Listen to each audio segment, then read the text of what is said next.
We are less than 2 weeks from the NFL draft, and I'm trying to pump out all these prospect rankings, my final rankings. So today, we're going to go over the safety position. I'm going to give you my top 10 in this video. Stick around until the end because I'm going to talk about some of my honorable mentions. Special thanks to our friends over at Underdog Fantasy. Thank you for sponsoring today's video, but without further ado, we got number 10.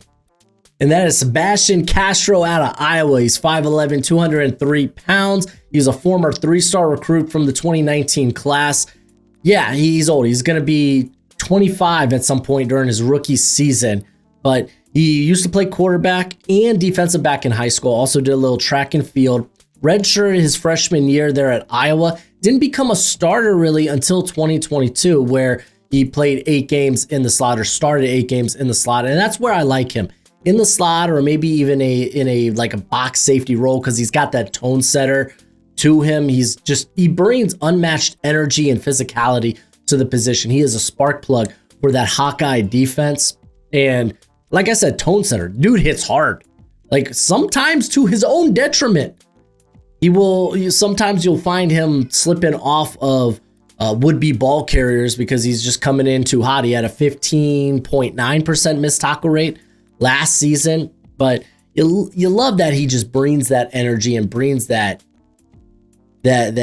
demeanor and that tone. You just love that. And might not be the best athlete. I think he plays with quick feet around the line of scrimmage, and he does a good job of clicking and closing and exploding downhill. You see some of that short area quicks, but all around a very mediocre athlete. You could tell by his combine numbers. It's just not great. And we're talking about an older prospect, limited athlete. Where does he make up for it outside of just the physicality? Well, it's his ability to, his route recognition, his ability to pick up on the run game, his run recognition, I suppose, because he does a good job of taking correct angles and just playing the run exceptionally well. He also does a good job of understanding what he sees before him, and he just reads and reacts quickly, and he's able to, and since he's already playing with urgency, he could get around the pass catcher fairly quickly. I know the ball skills weren't there this past season. It was a bit of a down year in 2024, but and keep in mind, very good player. Like he was a second team All Big 12 or All Big 10, excuse me, in 2023, and he was a third team All Big 10 in 2024, and that was a down year for him. But if you look at 2023, he had 7 pass breakups, 3 interceptions. So he can make a play on the ball. He knows how to stay in position. It's just when he does come downhill, sometimes he comes in with that angst, that want to just knock your feelings out, and it does lead to some missed tackles. It does lead to some just missed plays in general. He can be a bit too handsy during the route. He is, again, a very physical player, but shiftier players can get the best of him. If you go back and actually look, there are some cases where it's like, okay, that's going to be a hold in the NFL. You got to lay off him. You got to lay off him, bruh. Also, and I didn't know this until Dane Brugler put out his piece. By the way, if you want a draft guide, that's a good draft guide. But he didn't play a lot of punt return coverage or punt coverage. And I was like, he played a lot of special teams, over almost 350 special team snaps under his belt. A lot of them are like punt return, kickoff unit, field goal unit. I'm like, that's interesting. Didn't really know that. Alohi Gilman ends up being my comp. Another cat that I wasn't too high on coming into his draft class, just because, to be fair, I'm not a big fan of these box safeties unless they really bring something extraordinary. But with Castro, I do feel like the floor is relatively solid enough for him that he's going to make it here at number 10. At number 9, it's Lathan Ransom out of Ohio State. He's 6 foot, 206 pounds, currently 143rd on my big board, former 4-star recruit out of the 2020 recruiting class. Actually comes from my way, but that's a little cool. And let's get into the big gripe. And I don't think that's fair to say it's a gripe. The big red flag is the injury history. He's got an extensive injury history. You go back to his sophomore year in high school, broke his elbow. It's like, okay, well, if it's clean break, it's fine. It is what it is. Well, you go to 2021, where he played a lot for the Buckeyes, played in all 13 games. He started some games in the slot, moved to deep safety because of injuries. And then in the Rose Bowl against Utah, he ends up having a gruesome broken leg, has to be carted off the field. He does return in 2022, where he played in 12 games with 9 starts, did miss the Wisconsin game with an undisclosed injury. And then he had a broken thumb versus Maryland, but didn't let it stop him, finished the season. Then you go to 2023 and it's like, okay, well, outside of that broken leg, there's not too much craziness there. Another season-ending leg injury after starting the first 8 games. So it's like, okay, it kind of feels like he's made of glass a bit. But 2024, started 15 games, did miss one with an undisclosed injury, made first team All Big Ten. The year that we kind of wanted to see from him, because he is a very, very good player. He's got an ideal build. He has great play strength for a player that you probably want playing in the box, very much a box safety. Plays with good physicality, throws caution to the wind when going out there and making tackles, playing in run support. He shows some decent pursuit speed and displays just the vision to be able to maneuver through traffic, to be able to find his way to ball carriers. 25 defensive stops. It's a pretty good number. If you're unfamiliar with that defensive stop category statistic, just records plays, tackles that resulted in either no gain or a negative yardage. So he was very involved around the line of scrimmage. You love to see it. And I think he's got some slot capabilities in him. He only played in the slot about 82 times this past year, but remember, he got his break for Ohio State playing primarily in the slot until they had to move him because of injury. He plays sticky man coverage. Like, he is definitely opposed to like Castro, who we just talked about. He's someone who could ride the hip pocket and keep up with shiftier, maybe even faster slot receivers. So I think he's got that versatility to him, but he just has the type of demeanor and mentality you want from a box safety that's just going to come in and kind of even the odds up in the box. The negatives, he's not a high-end athlete. You could tell by the testing numbers. I think it's fine enough for the position. Safety is one of those positions where, yes, athleticism matters, but not nearly as much as other positions like corner or edge. So you could kind of like reel back and be like, okay, 4.59 is a fine number when it comes to the 40. However, that mean, hard-hitting style, it leads to missed tackles. You look over the course of his career, 17.5 missed tackle rate. So that does scare you a little bit on top of the injury. That's why I'm probably lower on him than the general consensus. But there's a good player there if he can stay healthy. I think someone like a Von Bell, who's literally kind of bounced around a little bit in the league, but you could kind of rely on him to be a plug and play starter, that he gives you a very safe floor as a starter. You're like, okay, well, we should be fine. We got Bell kind of playing that box safety role. Before we talk more prospects, got to give a shout out to our friends over at Underdog Fantasy. If you download the app and sign up using promo code BROSHMO, they will match your first deposit up to $1,000 dues. It's the best place to play weekly best ball, or my favorite, higher or lower on player stats. Baseball season's back. So, hey, you want to get on that action, or maybe basketball? Well, they do all kinds of sports, maybe esports if you follow that.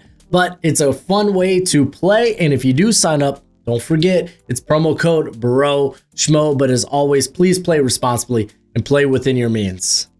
At number 8, it's RJ Mickens out of Clemson. He's 6 foot, 207 pounds. Former 4-star recruit from the 2020 recruiting class. He also returned punts in high school along with kicks. He is the son of Ray Mickens Sr., who was an All-American defensive back at Texas A&M and a third-round pick in the 1996 NFL draft, where he was drafted by the Jets, where he would play 8 years. So the pedigree is there, but Mickens shows up, immediately was kind of a contributor on special teams.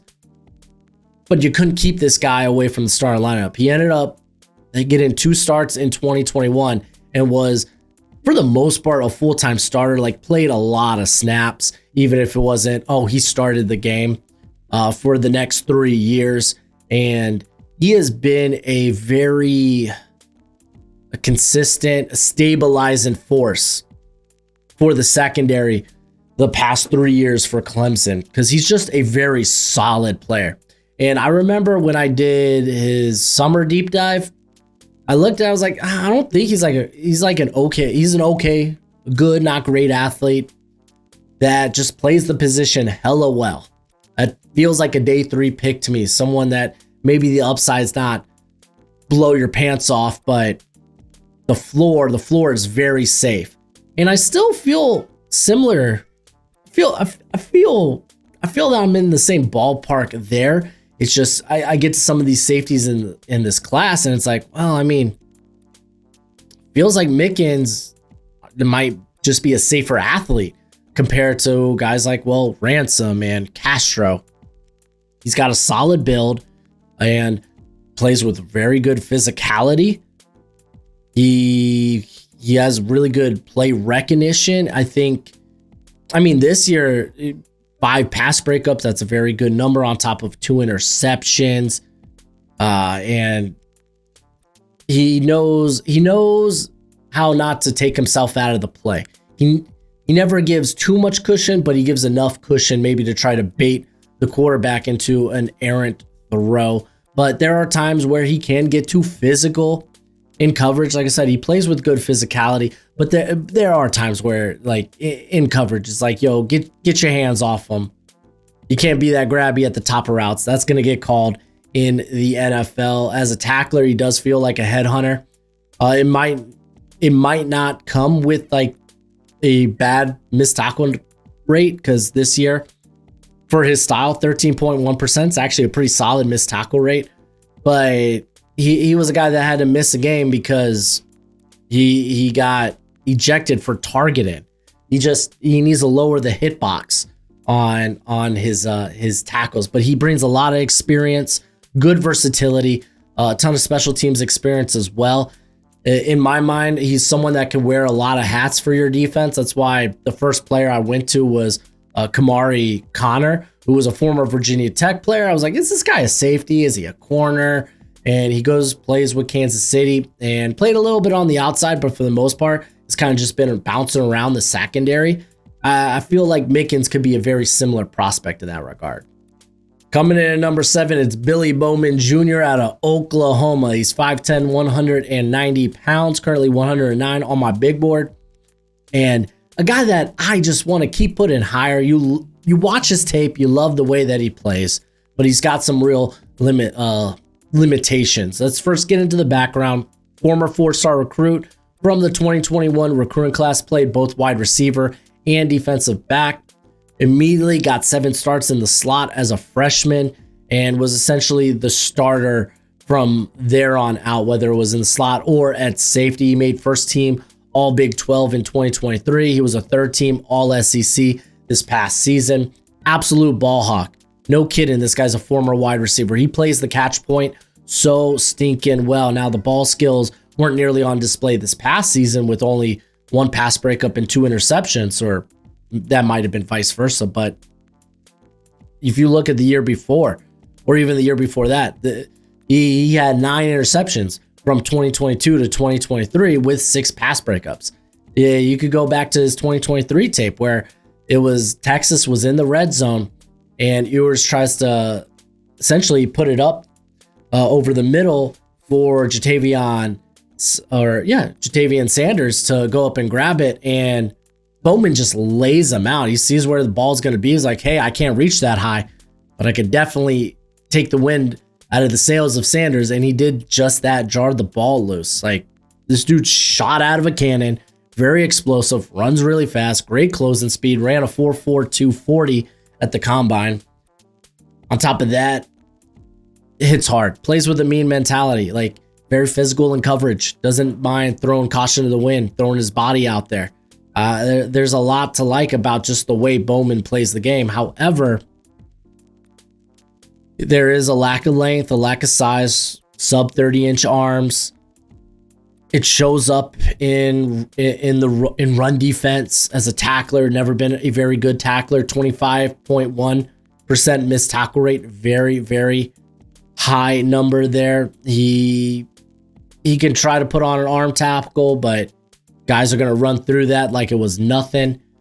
He's very willing. I'll say that he's very willing to stick his nose in the action, but technically he just isn't efficient enough at doing so.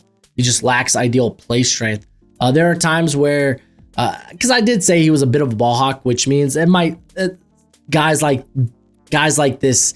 There's typically a high risk, high reward type of mentality, so maybe they will gamble on some plays. And there are times where you see him bite on play actions or fakes. All in all, I feel like there's a very good player there. I think he's a faster version of Geno Stone. Going back to the 2023 season, Geno Stone's essentially his contract year for Baltimore, where the ball skills were on sheer display. I think Bowman, you can maybe put him in as a very similar category. You like the NFL draft. Matter of fact, you love the NFL draft, which means you're going to love my draft guide. If you want to know every player your team drafts or even signs as an undrafted free agent, then this is for you. My draft guide updates every day, and you'll be able to see those updates in real time as I add new evals and player backgrounds. It'll have analytics from this year and last year. It'll have the pro day and combine numbers. It'll even have my notes from the Senior and Shrine Bowl. It's a one-time purchase of $30 via PayPal, Venmo, or the Cash App. You can check out the pinned comment or the description if you want to follow those links. And when you do purchase it, please be sure to include your email because it is a Google spreadsheet. So I'm going to require your email. Don't make me hunt it down because I will hunt you down. I will find you and I'll make sure you get your money's worth. Anywho, thanks for supporting the channel. At number 6, it's Jonas Sanker out of Virginia, coming in at 6 foot, 206 pounds. He is actually 22 years old. Just found that out today.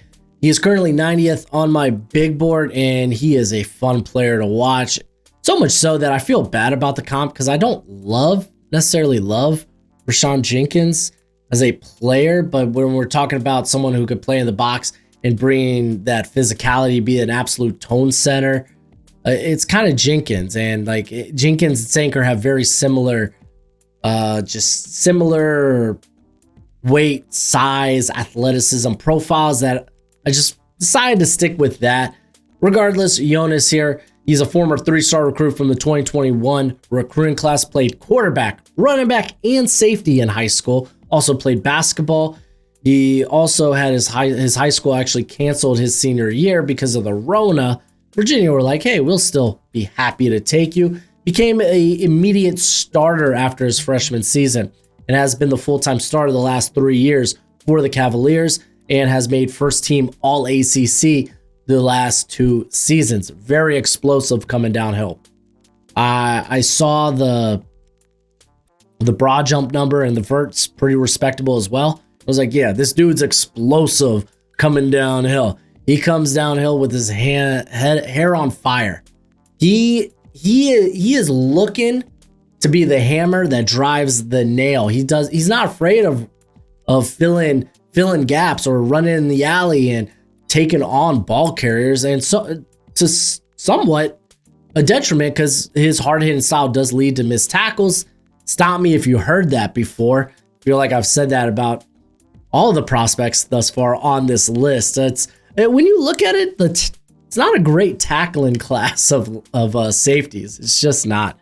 His missed tackle rate last year, 12.1. So again, it's not a number that's so outrageous you can't draft the guy. It's just not.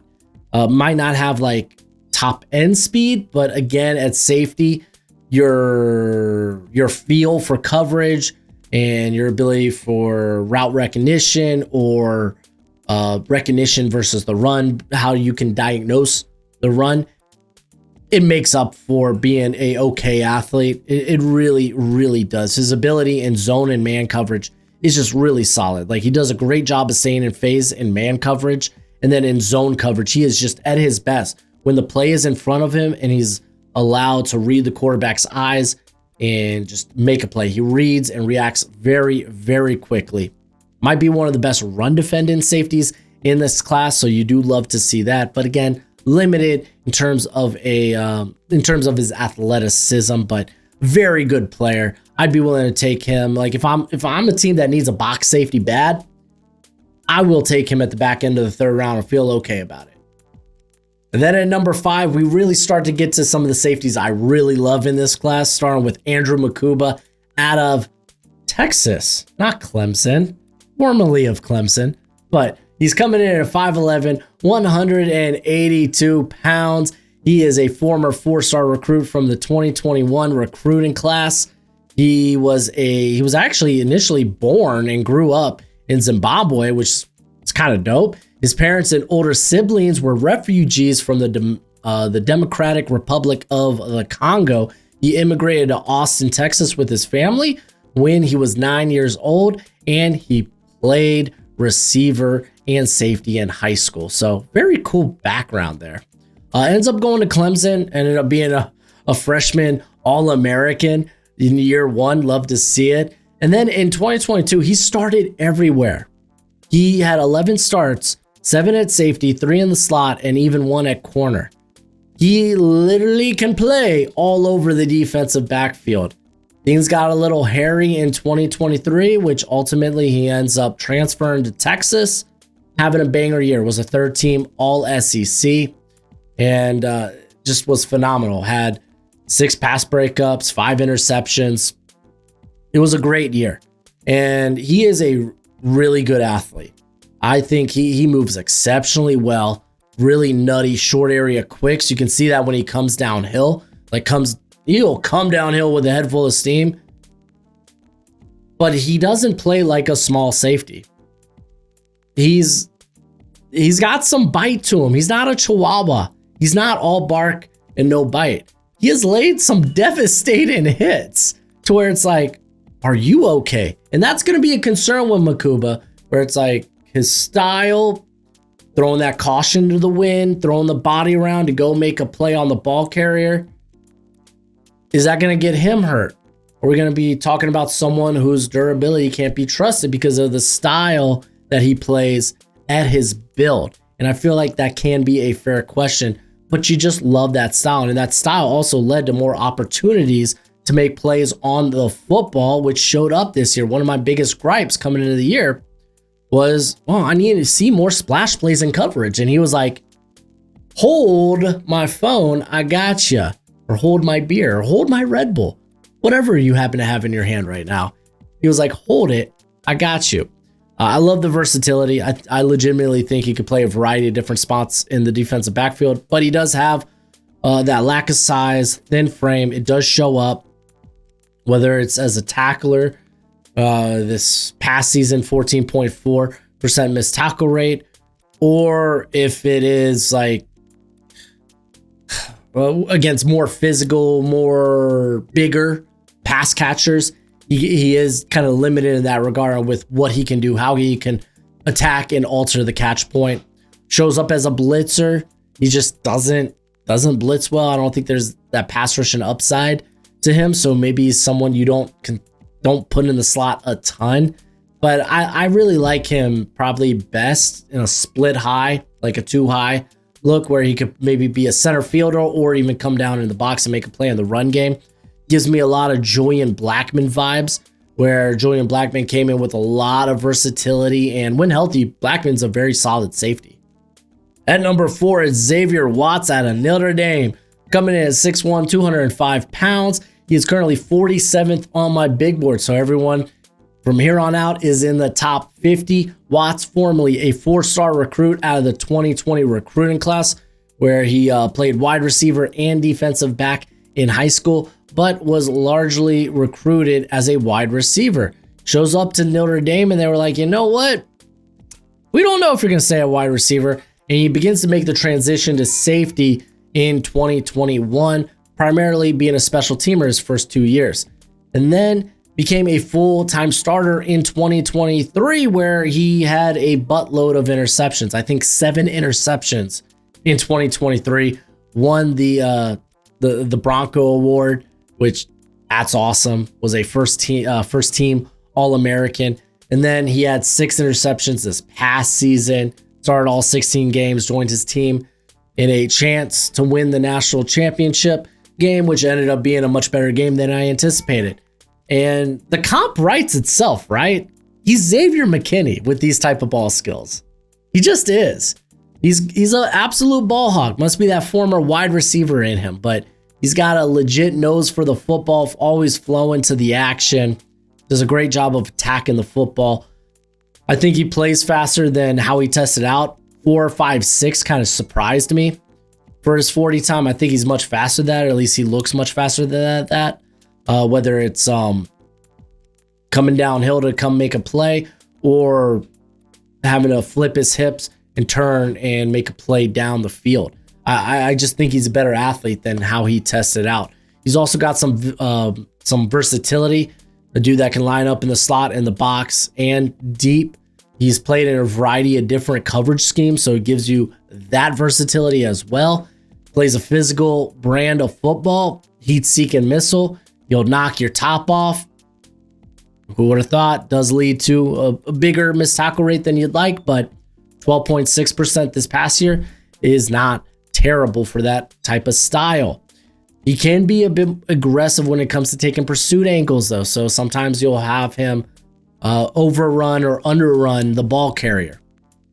His change of direction, I think it is fine. I think it's solid enough.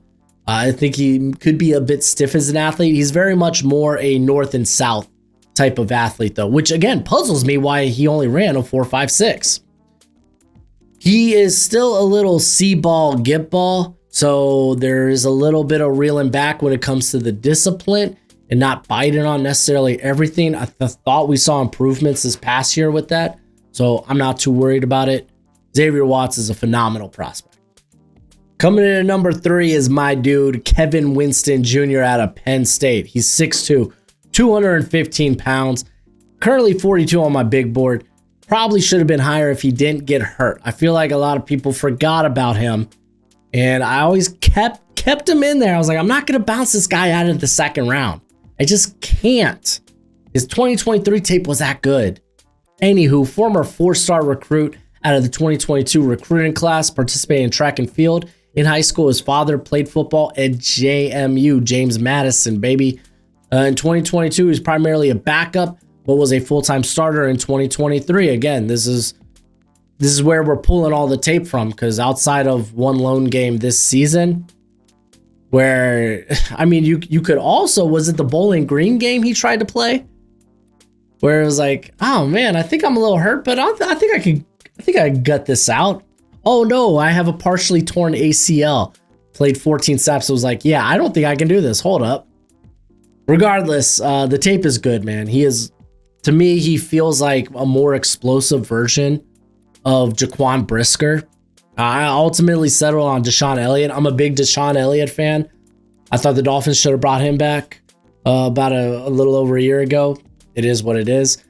When it comes to Winston, he is long. He is explosive.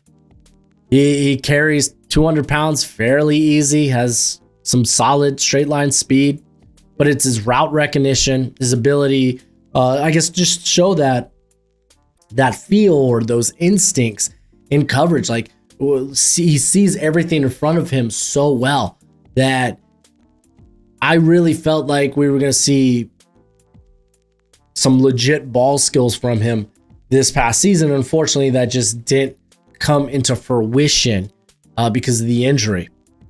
Plays the run exception well, might be the best run defender when it comes to the safety class. He had no missed tackles. Again, we're going to go back to 2023 because that was a full season for him.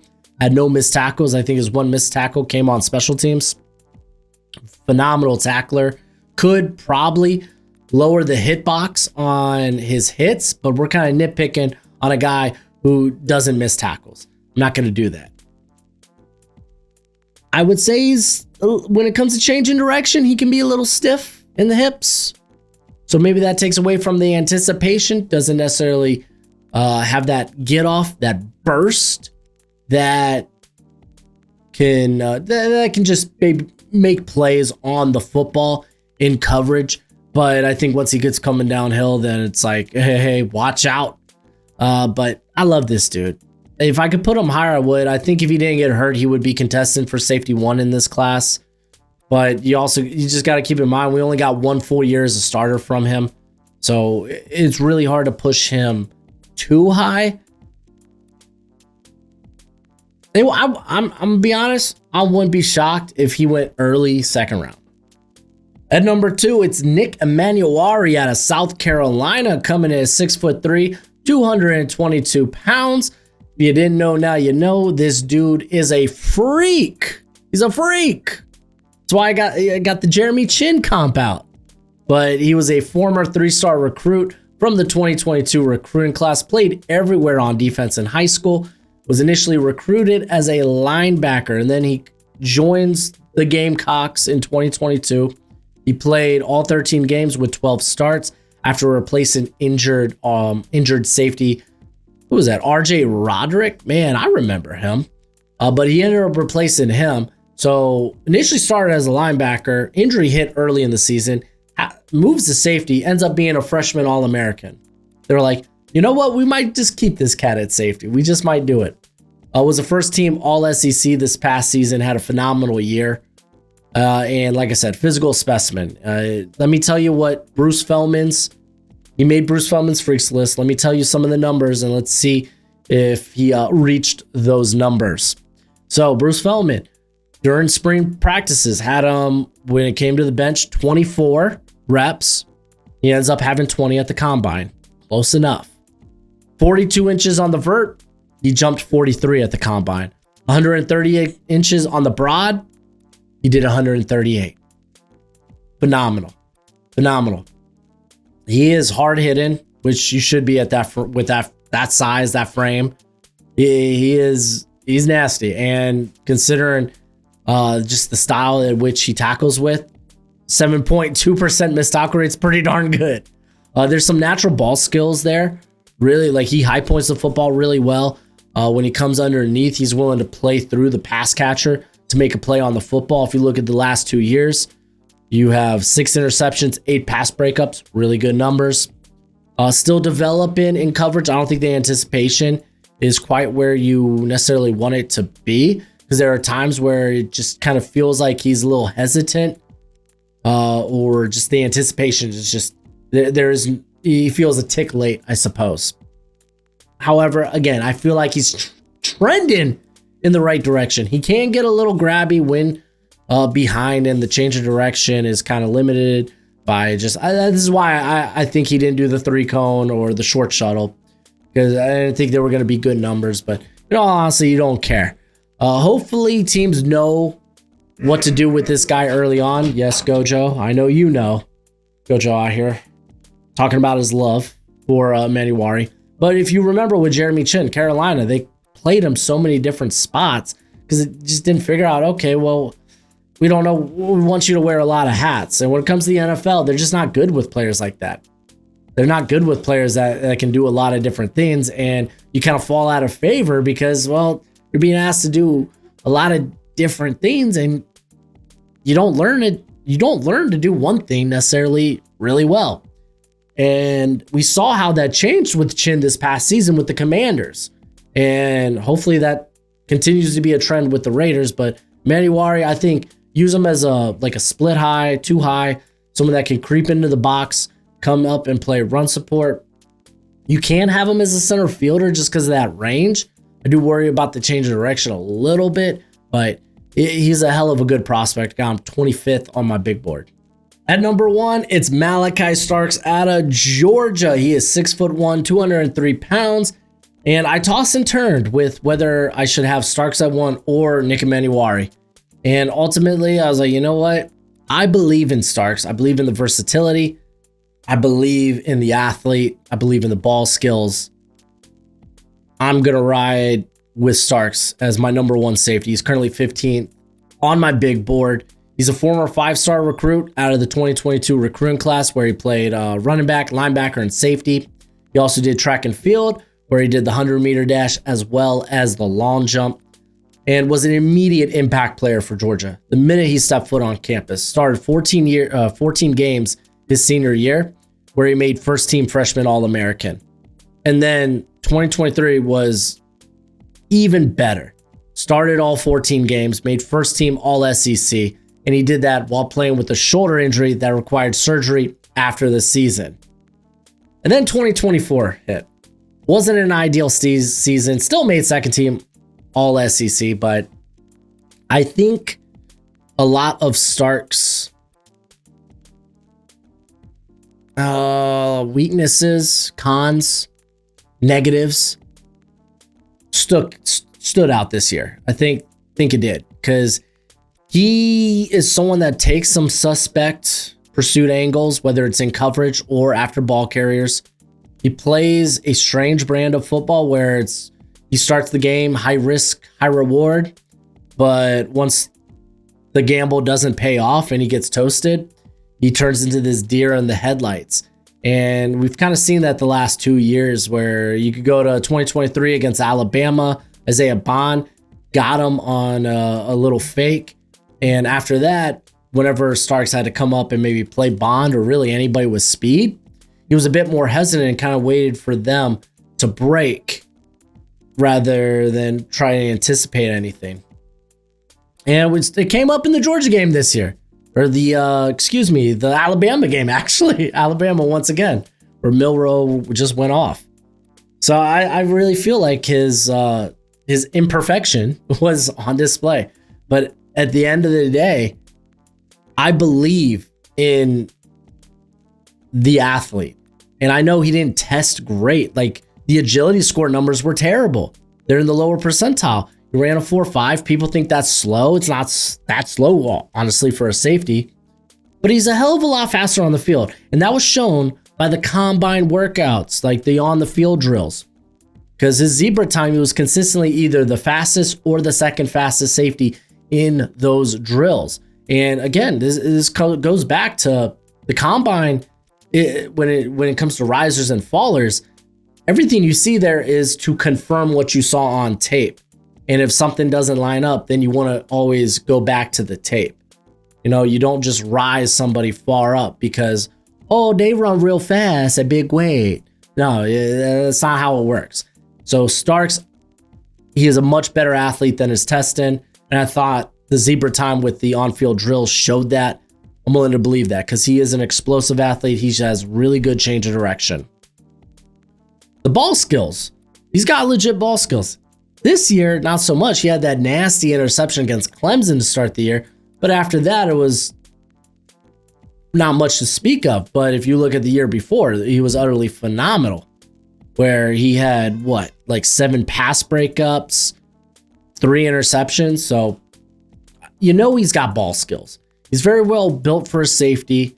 He comes up and I would say plays the run like a linebacker, a very sure tackler. 8.1% missed tackle rate. And his game in general, he's just exceptionally solid.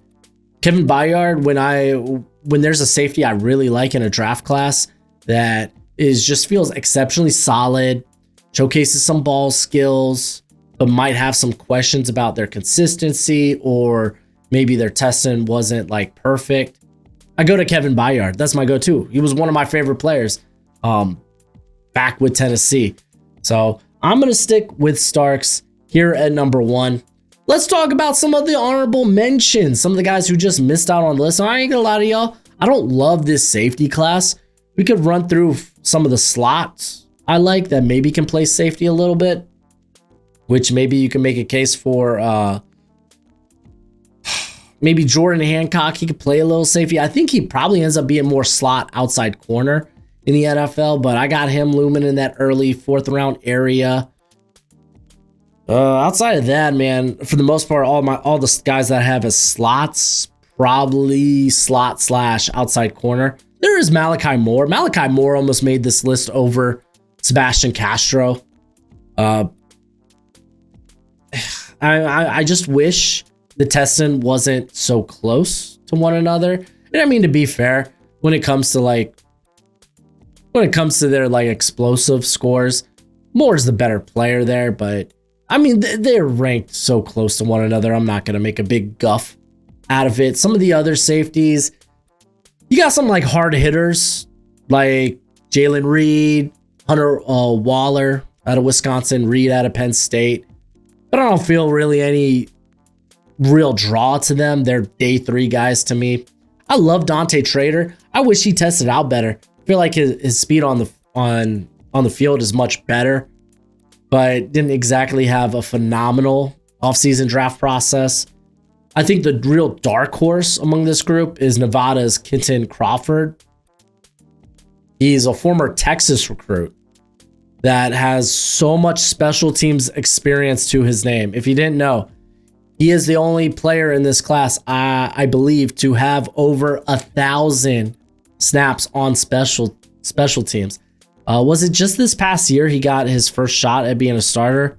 Yeah, this was his first year at really being a full-time starter. Had a pretty solid year for Nevada, 2 interceptions, 5 pass breakups, and he just obliterated the combine. Ran a 4.4 140, 41 and a half inches in the vert. That was tied for second, right behind Nick Emmanworri, who's a freak. But also you look at his like 3-cone, his short shuttle, they're really good numbers.